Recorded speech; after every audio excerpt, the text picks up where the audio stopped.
എന്റെ അപ്പൂപ്പൻ എന്നെ പൊന്നി പാല് തേനീന്നും പറഞ്ഞ് എന്നെ വളർത്തിക്കൊണ്ട് വന്നതാ. അപ്പൂപ്പൻ പണ്ടേ പറഞ്ഞിട്ടുണ്ട് തോട്ടുമുക്കിലുള്ളത് നിനക്കാ മീനൂട്ടിന്ന്. അറിയാമോ? തോട്ടുമുക്കത്തുള്ളത് മീനൂട്ടാനുള്ള നിനക്കുള്ളത് നല്ലത്. മീനിന്റെ കാര്യമല്ല പറഞ്ഞത്, അവിടെ കിടക്കുന്ന 2.5 ഏക്കർ വസ്തു എനിക്ക് തരുമെന്ന് പണ്ടേ പറഞ്ഞിട്ടുണ്ട്. നിനക്കിപ്പോ കിട്ടും.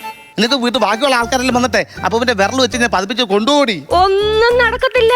കഴിഞ്ഞ ആഴ്ച ഞാൻ ആ വീട്ടിൽ ചെന്നപ്പം 10 വിരലേലും വെള്ള പാസ്റ്റ് ചുറ്റിയിട്ടാ വന്നേക്കുന്നത്.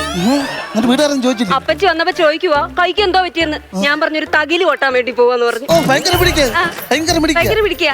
ഞങ്ങളുടെ അപ്പൂപ്പൻ എന്ന് പറഞ്ഞ ചില്ലറക്കാരനൊന്നും അല്ല. 18 കളരി കാശാനാ ഞങ്ങളുടെ അപ്പൂപ്പൻ. ഞങ്ങളുടെ അപ്പൂപ്പന്റെ പയറ്റ് കണ്ടിട്ടുണ്ട്. കപ്പയൊക്കെ പുഴുങ്ങി അങ്ങോട്ട് വെക്കണം. എന്തോ പയറ്റാ അപ്പൂപ്പൻ പയറ്റുന്നത്. അപ്പൂപ്പന്റെ ചുരിക കണ്ടിട്ടുണ്ട്. ചുരുക്കാത്തല്ല പറഞ്ഞത്, തിരികാന്നാ പറയട്ടെ. അപ്പൂപ്പൻ ചുരുക. അയ്യോ, പലതരം കാര്യങ്ങൾ അറിയാം ഞങ്ങളുടെ അപ്പൂപ്പന്.